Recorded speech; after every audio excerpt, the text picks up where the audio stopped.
contribution to meeting the housing needs of Canadians through direct investments and through changes to tax policies and lending and granting programs, putting the government's focus back where it's actually urgently needed. We would also legislate housing as a legally protected fundamental human right for Canadians and permanent residents. We would also include new and existing housing as eligible infrastructure for funding purposes, allowing the Canada Infrastructure Bank to support provincial and municipal housing projects. Thank you. Thank you, candidates. So our next question, Linda Ridholm will be the first one to start with. And you must all have a sixth sense because you've anticipated the question because you've answered a bit in the last one, some of you. And this is regarding, it'll be a 3-point question, and it talks about the mortgage stress test, the first part of it. CREA believes it shouldn't be a one-size-fits-all situation. It should be regional. Our market here is vastly different than Toronto's and Vancouver's. It's much more affordable. We don't feel that the mortgage stress test needs to be as onerous here as it may need to be in other parts of the country. So do you believe in the concept that it should be regionalized? Also, at the end of a homeowner's term with a mortgage, if they try to switch to another lender, they have to qualify again with a stress test. If they stay with their own lender, they don't. So their competitive edge has been lost, and we feel that if they've already had a mortgage for, say, 5 years and they've proven their ability to pay, that the stress test shouldn't be applied. And thirdly, the gig economy. Somebody, Amanda, I think, mentioned the gig economy. That's where your short-term contract situation, it really is difficult for home buyers now who are in the gig economy and may have been that way for 5 or 10 years on several different short-term jobs. Can we have a separate accommodation for them, or could the federal government encourage lenders to be a little more adaptive with them? So the 3 parts. Do you agree with regionalization of mortgage stress tests? At the end of the term, should the borrower have to go through another stress test if they want to change lenders? And third, the gig economy. And start with Linda, please. Thank you. Yes, I agree with the 3 recommendations. And quite often, whether it's in municipal politics or any other organization, we see that folks in the big cities make rules or regulations that don't always apply, fit into the local scene here up in Northwestern Ontario. So this is just another example. For sure, we should have the regional stress test for the mortgages. It makes much more sense. We should be looking at the local income, the price of housing, affordability, all of that. To exempt existing mortgage holders also makes sense, to my way of thinking anyway. Maybe some of you know some other point of view, but when I read this during my research, yeah, I think it made sense. And then thirdly, the gig economy. For certain, I'm aware of this. My son and his wife have been working in the gig and IT economy. People who are on the move, they're mobile, etc. Those folks also need to be considered. So, yes and yes are my answers. Thank you.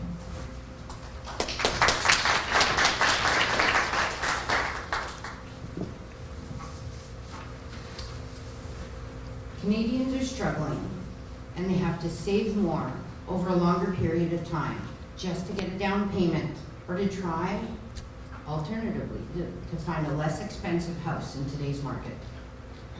The standards that are set impact the fact that the housing markets have become a barrier, and we need to be able to help them realize their goal of owning a home.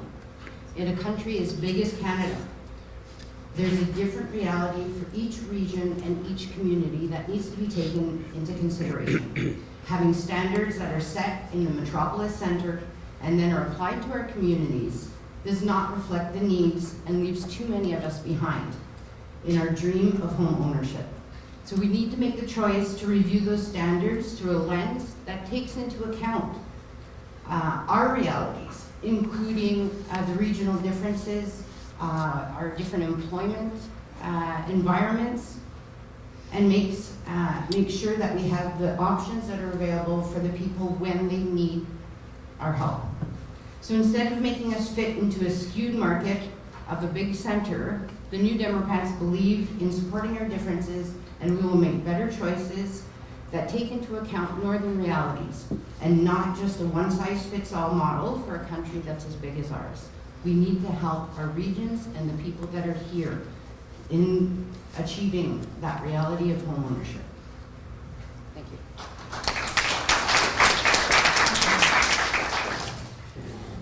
I certainly agree with those recommendations, and as a person that's been a resident here in Thunder Bay and also in this region and had the opportunity to travel throughout this beautiful country, I have come to understanding the diversity that our country has, and we should ensure that the regulations that are developed respect those diversities and ensure that that we have policies, and that is what we are as the NDP will do, to ensure that that homeowners and co-ops and ensuring that those opportunities are available for our residents here in this region, and that we need to be recognized for the region that we are in, and ensure that those policies fit within for our citizens, and also that we have those opportunities for those reinvestments to stay within our region, whether it's providing economic, building supplies. We need to ensure that we keep that economy here within our region. Thank you very much. Well, thank you. This is an excellent question, and I actually think it comes to the principle of balance. I mean, we saw what happened when the housing market collapsed in the United States. It's not just bad for people who own homes; it's bad for entire economies. And as someone who has, in my way earlier years, been on the precipice of complete economic collapse myself, I can tell you it was extremely scary. And so, stress tests, I think, are an important part of making sure that people aren't getting in over their heads. And I'm sure many of you have experienced that, where you're selling homes for people who have a home that's way bigger than what they can manage, or they become recently divorced and all of a sudden nobody has any money for anything. And those aren't pleasant sales. I mean, you go out and you do them, but they're heartbreaking. And I'm certain that you've been involved in those if you've been in this industry for any period of time. So having said that, I think there's always an opportunity to improve policy. I think that the idea of regional variances in terms of stress tests is an important consideration. I'd be happy to take that back to Ottawa if I'm reelected and argue that we do need to be making sure that what we put into place isn't somehow disincentivizing Northern Ontario or other regional parts of the country that maybe have different realities.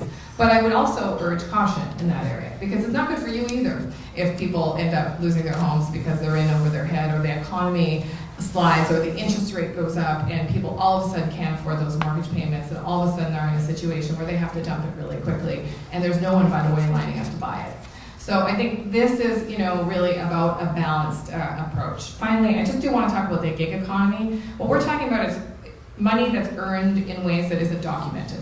Things like Uber drivers or, fast food delivery agents and all of those kinds of things. And I think we have a long ways to go to modernize, because I absolutely agree with you. That income should be counted. It should be counted in all the ways that it should be counted. And I think we have a lot of work as a country to get to that place. Thank you.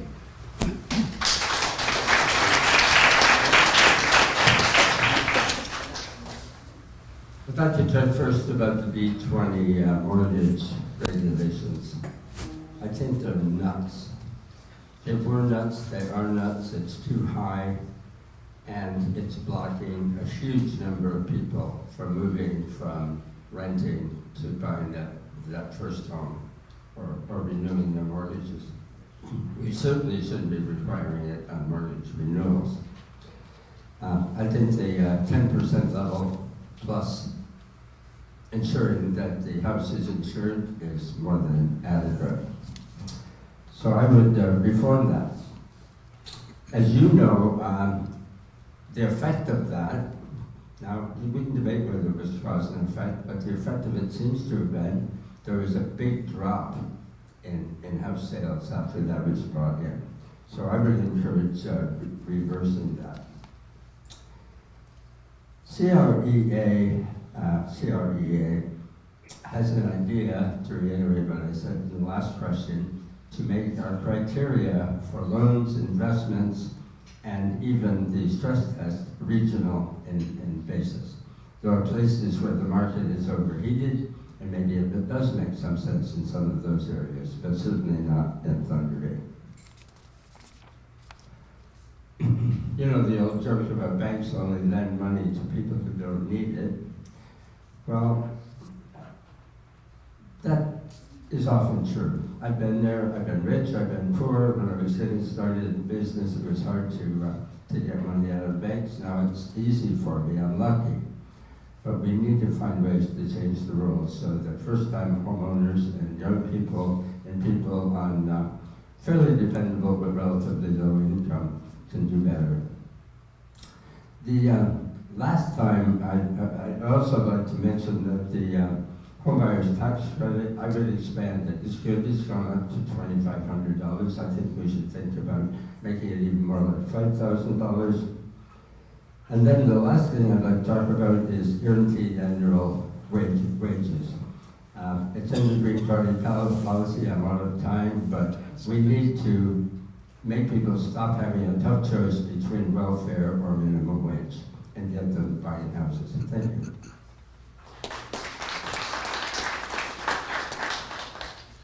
In real estate, location is primary. That's what drives everything. In your paper, Rules and Regulation, you really nicely and clearly outlined how that's critical. All real estate is local. And just as real estate markets vary across the country, so should the policies and programs that affects these housing markets. Because they benefit with the reality of each real estate market across the country. You also have outlined some nice criteria, recommendations to the government, which I believe is essential that we listen. And this is something I can bring forward. You have provided some real practical solutions that is consistent with what I was speaking before about thinking globally, acting locally. Our needs are different than the big city. And the stress test is ironic that my liberal opponent is defending the stress test that is maybe suited for a large center like Toronto, Calgary, Vancouver, but it's hurting our ability for first-time homeowners to qualify. It's increasing the borrowing costs. So there's one thing about having a policy that is applied across the country, another thing to know and have the depth of understanding about the local needs and issues to adapt that policy. And we have that flexibility in our party, that I can bring that understanding and articulate the needs of our regional economy and a regional approach to solve a lot of these problems, because we need growth. We need to allow first-time home owners to apply and not increase the borrowing cost. And so 100% behind this. I appreciate you've done such a great work in articulating those needs, especially for reforming the mortgage stress test, which our party is 100% behind. Thank you.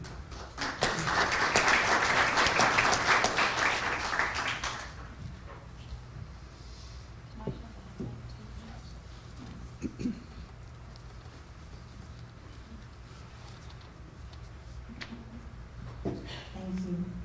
So many of the current rules are not helpful to ownership or to renting empty units that were originally intended for sale. So one of the first things the Green Party will do is remove the deemed GST whenever a developer with empty condo units places them on the market for rental. We will also appoint a Minister of Housing to strengthen the national housing strategy so that it meets the needs for affordable housing that are unique to each province and oversee its implementation in collaboration with provincial ministers. This recognizes that housing is provincial jurisdiction. The target would be 25,000 new and 15,000 rehabilitated units annually for the next 10 years. And in addition to appointing a Minister of Housing, we will also be implementing a Council of Canadian Governments. What this is a council to set higher order policy priorities with the goal of policy coherence across all levels of government. So we would include the federal government, provincial and territorial governments, and representatives from local orders of government, including major metropolitan cities and rural areas. We would also include Indigenous governments. Thunder Bay is definitely a unique city, and this is geographically, cultural diversity, economy, and housing needs. It is important to include the voices of the different communities in order to implement federal solutions that actually reflect the needs of this community, as opposed to being told from other major metropolitans. Sorry, I'm being told I have 10 seconds anyways here.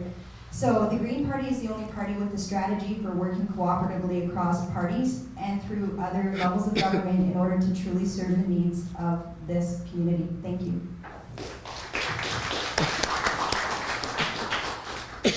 Let me start off by saying I understand the problem. Someone told me the other day about somebody who had an income of about $50,000 a year. She wanted to buy a $200,000 home, and she failed the stress test, where she wouldn't have failed the stress test before. So I acknowledge there's a problem, and I think some things have to be changed.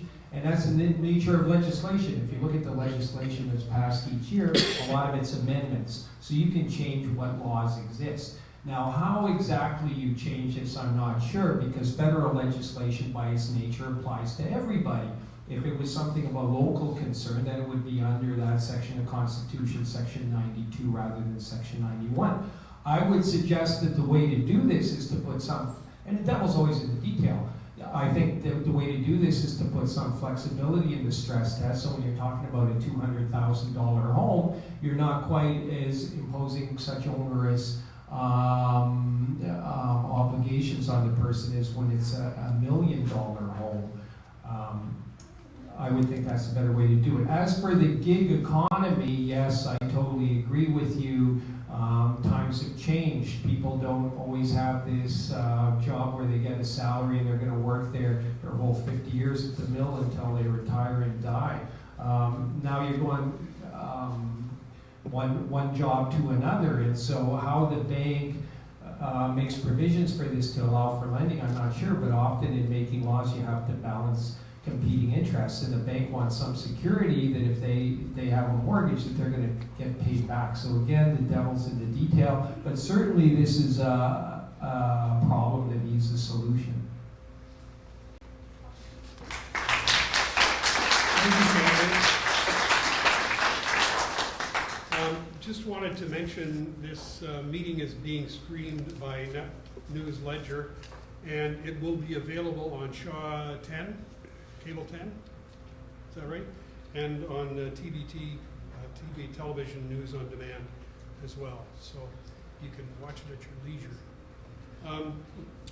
The last segment of CREA's housing policies falls under affordability and debt reduction, and there's two categories there. Again, some of you have already answered it. We've anticipated the question and have answered it, but we'd like to hear your views again. If you could, the first one is the home buyers, the first time home buyers tax credit was initiated at $750 back in 2009. It's never been moved. We feel it should be augmented, and we're suggesting $2,500 is the amount that it should go to. And secondly, we'd like to, CREA would like to see the 30-year amortization reinstituted. It was there, it was then taken away, and we'd like it put back in. And we'd like to hear your views on that, please. Thank you. When I got married, I remember the feeling of looking for and finding that perfect house. There's nothing like the anticipation of investing in a home to really start building your life. Unfortunately, this reality is out of reach for too many people, like my son and my daughter-in-law, who are looking to invest in their first home to start their family. The costs are rising and making it unaffordable to get into their first home, and the result is that as a parent, we see them struggle. And then I have to wonder if I have to renovate my basement just to help them save enough to get ahead. New Democrats would make it easier, not harder, to afford that first investment. We want to double the first-time buyer's tax credit to help with those current closing costs. And then at this point in my career, I'm able to afford a mortgage.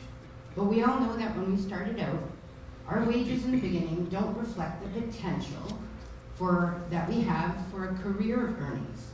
And at the beginning of our journey, we need to be able to make that long-term investment in a home. The reality is that mortgages do not reflect that path, and too many people are struggling with the affordability of those investments. So the NDP want to reintroduce the 30-year mortgage and help to reduce those monthly payments when people need the help most. Our choices and flexible options will make affordable home ownership a reality, and our priorities for helping people invest wisely while making home ownership a reality for thousands more who just need that little bit of help to make their dream of having their own home a reality. Thank you.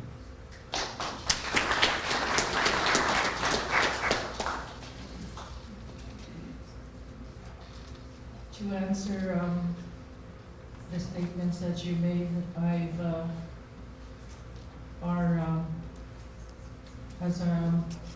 fellow NDP running mate has said that we will, increase and agree with that non-refundable tax credit, and also to ensure that the market and the lenders work together to provide for You got it? You know what it is? It probably is. Here.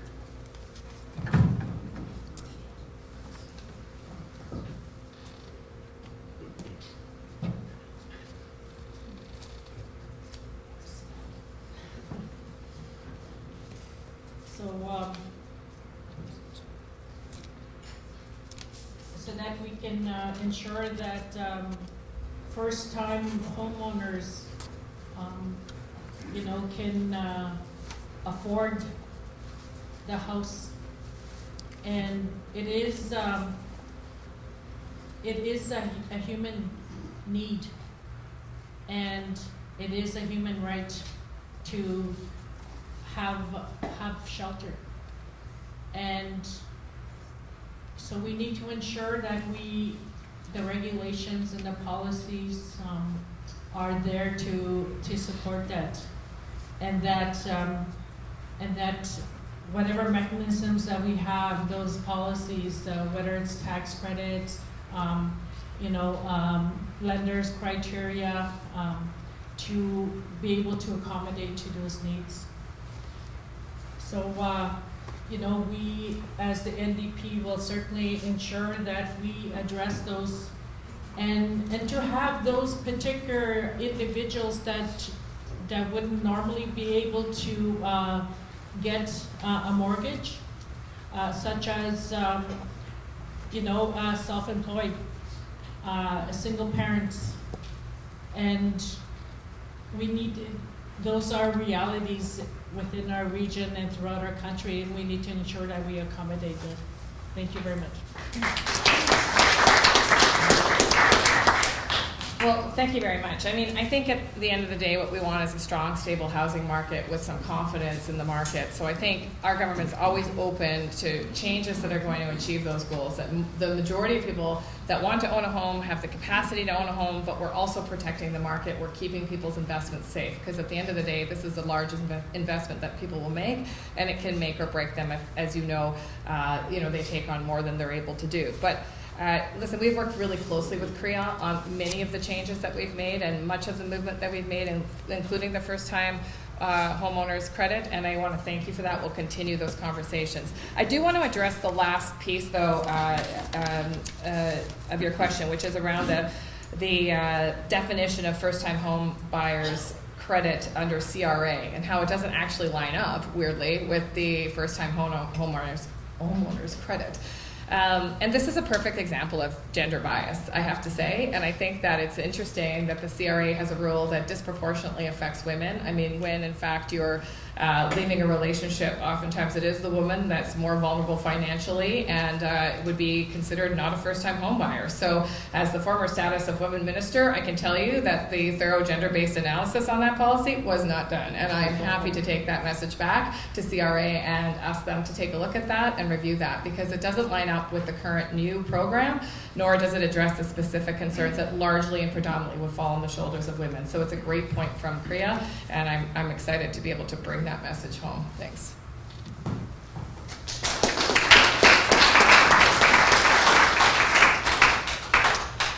I already answered the first question that not only is it good that we increased the limit, but it should be raised to perhaps $5,000. The second one, 30-year amortization period, good idea. Wasn't a good idea. Why did we change it? Let's go back. It's a no-brainer.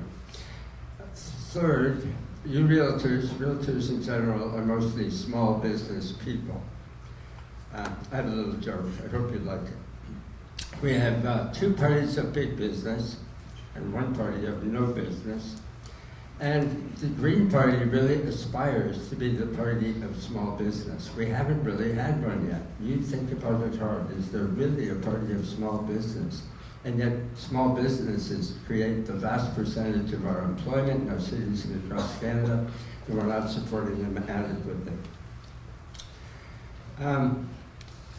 So we believe in balanced budgets.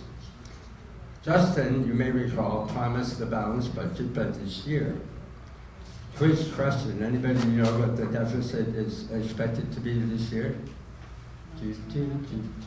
It's $29 billion versus a promise to be balanced by this year.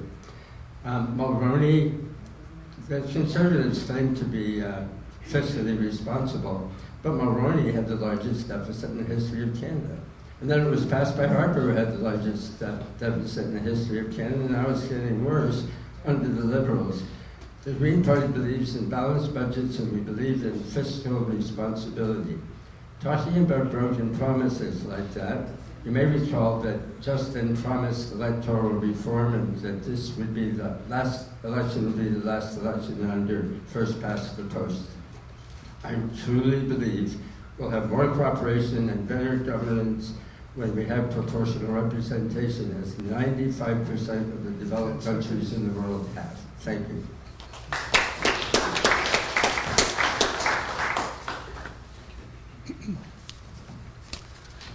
So when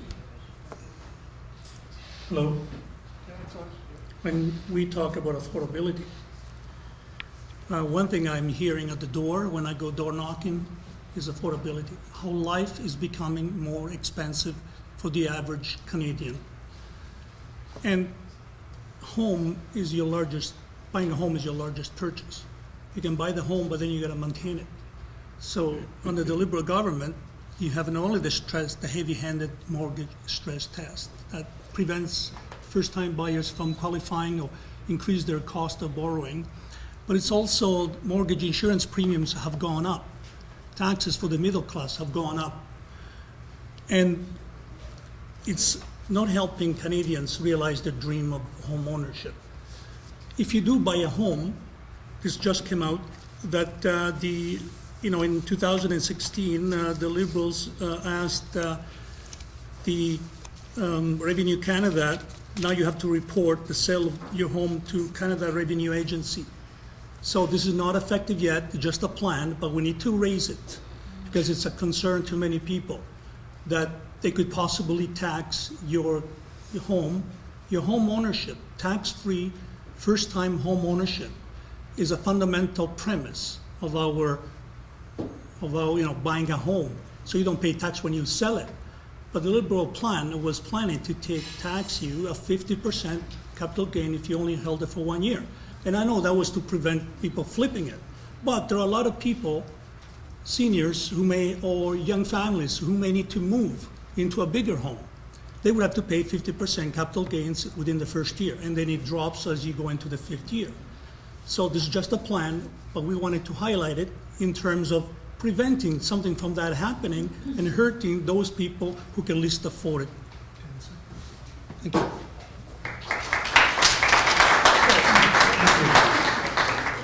So we have a logistics problem. Our cord isn't long enough to reach you, Amanda. So for the last 3 speakers, could you come up one at a time and use the podium, please? Sure.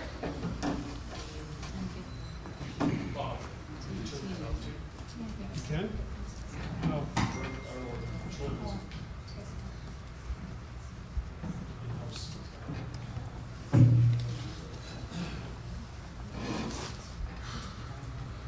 Can you hear me? Can you hear me now? How about now? There we go. So this is actually my favorite aspect of the Safe Affordable Housing plank of our platform. And I'm really actually excited to speak to this. Some of our strategies for housing are very general but very necessary. And by this I mean aspects like the Council of Canadian Governments. This will help us as a nation fix what hasn't been working and make the things that have been working work better. We are also going to implement a guaranteed livable income, and this will help all families. This is going to help families financially because the plan would help buffer job losses. It will also allow people to expand their education and upgrade their job skills while supporting family caregivers. And family caregivers are the backbones of our families. More specifically to housing though, we will increase the National Housing Co-Investment Fund by $750 million for new builds and the Canadian Housing Benefit by $750 million for rent assistance. We will include new and existing housing as eligible infrastructure for funding purposes, allowing Canada Infrastructure Bank to support provincial and municipal housing projects.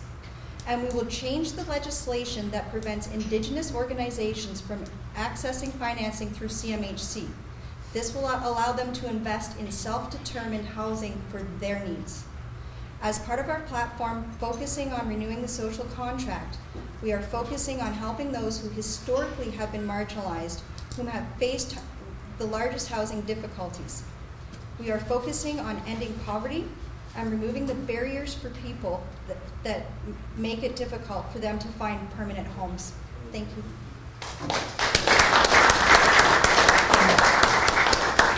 Hello, you hear me? Okay, so we're working again. So it's been so long, I almost forgot what the question was. So I think one of the questions was about raising the tax credit, the amount of tax credit. But one thing that we haven't heard a lot about is the CMHC first-time home buyers incentive, where if you're making less than $120,000 a year, CMHC will kick in 10% for new home buyers, 5% for people who are buying homes that have already been sold. So I think that's pretty significant and something that we haven't talked a whole lot about. And it's significant to the effect that if you buy a $480,000 new home, you get $48,000 from CMHC kicked in, which ends up as a $75,000 saving to the person over the course of their mortgage. So I think this is probably better than a tax credit. Secondly, let me talk a bit about the amortization question. You're asking for a longer amortization period. Harper cut it from 30 to 25 years. My understanding was Bill Morneau in the last 2019 budget considered increasing it back to 30 years. it didn't go through, so I would think it's probably still a possibility, but you have to weigh against it. There is some downside, because you have a 30-year mortgage, you're gonna be paying more money at the end of the day than a 25-year mortgage or a 20-year mortgage. I mean, the best is pay your mortgage off in 5 years. So to the consumer, there is some side effect. Well, yeah, I know there's some gain in terms of you pay less every year. So, but there, with everything in politics, you gotta weigh competing interests. Thank you.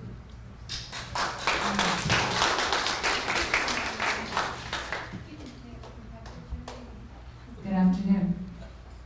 So to get back to the two items, first time house buyer tax credit. Yes, it would certainly improve the economy if we have more home construction and ownership. And also, I feel that there's an increase in civic pride when people own their own home. Certainly people who rent can have lovely places as well, but somehow there's that pride, and I see it when I go canvassing with the lovely flowers and shrubs and the yard work that's done for those homes. To reinstitute the 30-year mortgages, well, yeah, that would make ownership more affordable for some people, even though the long-term costs would be more for those individuals. They would have their homes, and the alternative to that is renting. So that money's definitely gone out the window if you're renting. So there are pros and cons to all of these recommendations, and whoever makes the next government, I hope will listen very hard to Korea and do the best that can be done with regional consideration. Because we are different. We're different here in Thunder Bay than Toronto, but we're also different out in Fort Francis, Emo, Rainy River, Koken, Upsala, all of those places. So to make legislation flexible is definitely an art, and to balance those things out is an art. There was reference made earlier to accumulation of debt. I want to say that mostly previous governments have increased the debt to help us through the recession, okay, the different recessions. We've accrued over 70 billion in the last. We've accrued over 70 billion in the last 4 years in the good times. So please vote Conservative to look after our money. Thank you. So we're about to go to closing arguments or statements, and I guess best for you to come up to the podium to do it. We'll start with Frank, but before we do, they're here to try and get your vote. So please vote. And you've got a number of ways you can do it. If you could, obviously on election day, October the 21st, by advance polls starting in mid-October. But if you are so inspired after hearing this group today, you can go to either of the Election Canada offices, either at County Fair Plaza or the Old Investors Syndicate office in Thunder Center, and vote by special ballot. So there's no excuse. I mean, we're busy. Maybe we've got deals going on election day. Make sure you can vote, so vote ahead of time, and vote for the candidate of your choice. And closing statement, please, Frank. Thank you. One item I forgot to mention before was the changing your recommendation, changing the first-time home buyer classification. I think it's a great idea because that's a way to help also people buy homes. With the 50% divorce rate, those people now don't qualify as a first-time home buyers. Changing the classification will bring a whole bunch of new people tapping into the making more housing more affordable because they can benefit from the tax classification. At the end of the day, we need local solutions within the context of the global needs of our country. And I can just quickly point out some of the work I've done at the local level in championing lowering multi-residential tax rates for tenants that would allow them to, more seniors to move into apartments, freeing up the sale of homes so there will be more supply for young families. If we want to grow our region, we need to attract young families.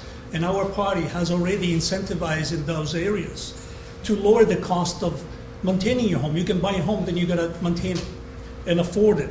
So we would subsidize up to $3,800 to make your home energy efficient. $4,000 on average for parental and maternity leave savings. This will help young families maintain their home on their affordability.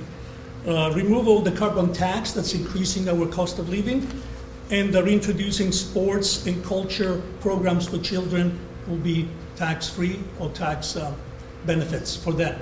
That will make owning a home more affordable as well. Thank you.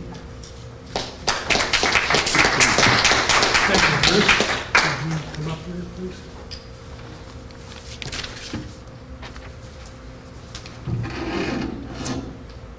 The closing statements, by the way, whatever you want to. Thank you. When I was an MP here for 7 years, I introduced more bills and motions to Parliament, 30 of them, than all the previous MPs from this riding combined in all time. 3 of them became law. I created the Lake Superior National Marine Conservation Area, plus $21 million in funding to implement it. I unlocked your cell phones. Do you remember that one?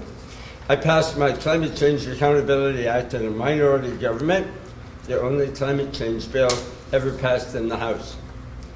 Parties are not mentioned anywhere in the Constitution. They've become overpowered.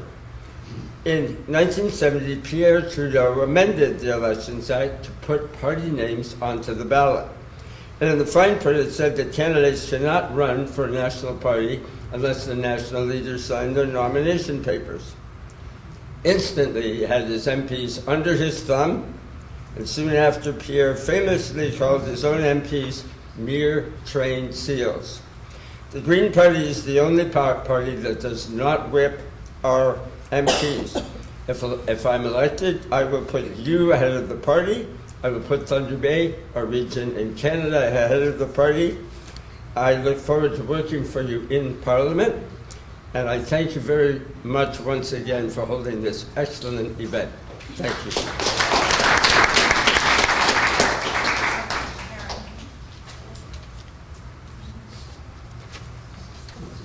Well, thank you very much again for the opportunity to talk to you about the housing needs of Northwestern Ontario. And I want to first of all clarify that the fear-mongering of my Conservative opponent is completely false. There's no intention of charging capital gains on your personal residence sales. So let's put that to bed for once and for all.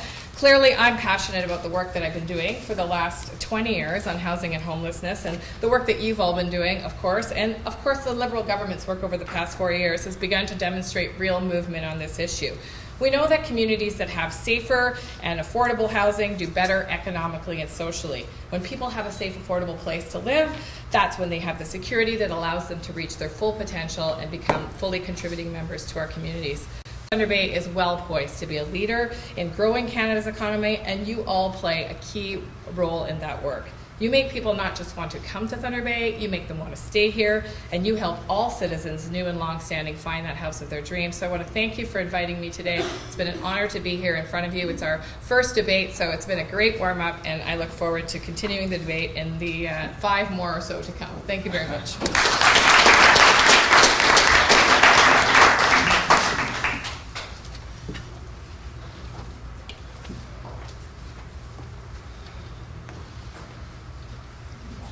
First of all, I want to thank each and every one of you for being here and for having this discussion. You know, it was very important for me to hear the concerns that you have and for the very important work that you contribute to this community and to this region. As the NDP candidate, you know, I didn't take that decision lightly. I was very, encouraged by the platform that they have, which is to ensure that we hear the concerns for our citizens, and we have been doing that. And because we are concerned about the future of this region, this country, you know, there's the platforms that we have, which include the climate and affordability. You know, those are all addressing the everyday realities and challenges of the citizens. So, you know, I will work hard. I have done that. And again, I thank you very much for providing me with this opportunity.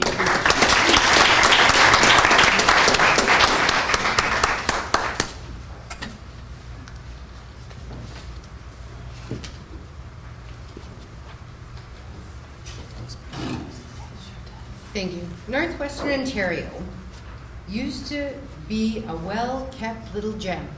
And we came here because they had affordable housing and a quality of life second to none. Whenever we would go down to Toronto, people would ask us how much we paid for our houses and how long it took to get to work. And those were things that we were very, very proud to pronounce all the time.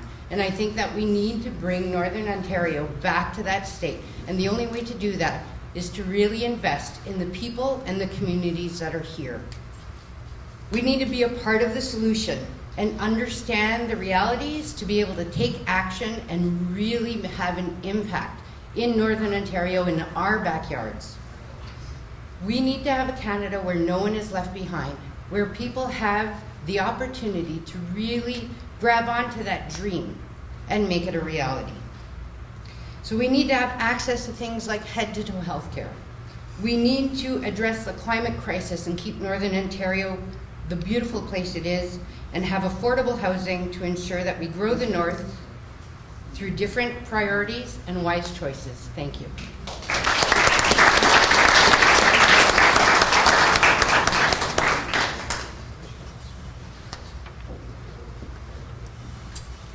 Thank you again to everyone. This is our first little debate, so it's good for us, for the 8 of us, to have this experience today with you.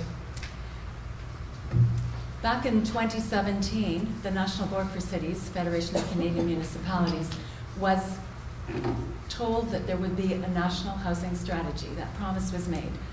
It is not completed. It is still evolving. I'm especially concerned with the affordable social and private housing. Affordability is a big factor. I promised to remember CREA's priorities today, okay? The housing supply, the rules and regs, affordability, and debt reduction. Thank you for bringing all of those issues forward for us to consider. Good housing, and I've thought of this for many years. Good housing makes for a healthy, more happy community. So housing is definitely important to all of us. Lastly, I want to remind you I've had a proven, sincere passion for communities, especially on the national board.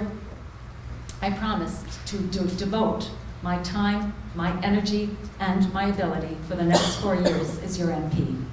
Thank you, and wish you.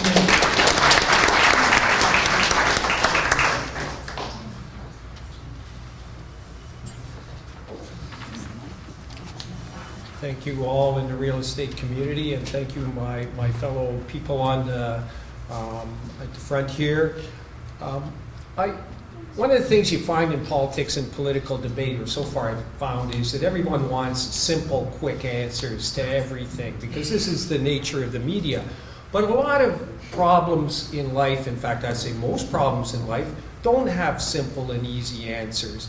They're complex and there's competing interests. So what do you want in a candidate and a member of parliament? I would suggest you want someone who's going to spend the time to figure out what the problem is, to consider the competing interests, and to come to some reasonable conclusion as to where you should go with that particular issue. And hopefully they'll throw a few ounces of compassion into that decision.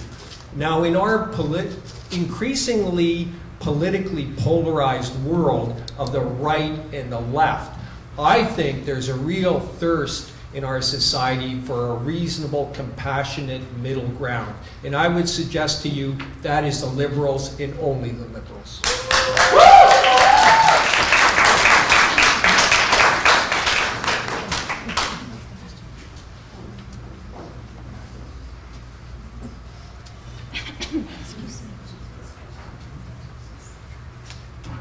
I'd really like to start by thanking you all for having... Can you hear me now?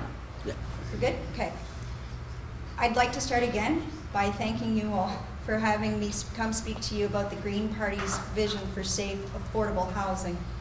I'd also like to thank Marcus for giving me a very difficult thing to follow up here, so thanks again. In my opinion, we are very fortunate to have the roster of candidates that we have for Thunder Bay Rainy River.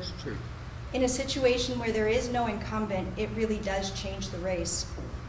We're also very fortunate because every one of these candidates is very knowledgeable in very different areas. The likely outcome of this election is a minority government. Canadians are looking for honest, ethical, caring leadership. True leadership that brings together governments in order to work cooperatively for Canadians. Our platform is the only platform with a focus on working cooperatively across all party lines. Ours is also the only leader with a positive approval rating. After this election, I look forward to working tirelessly for the constituents of Thunder Bay Rainy River, and in this riding, in this election, thank you.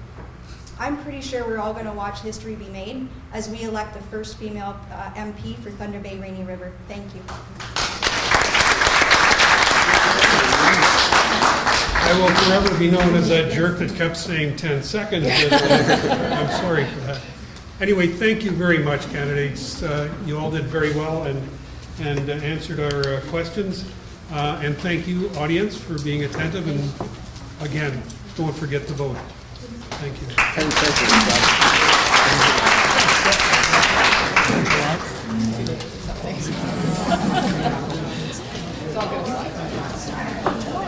you. Oh, sure. Thanks for doing this. Thanks for coming back. Okay.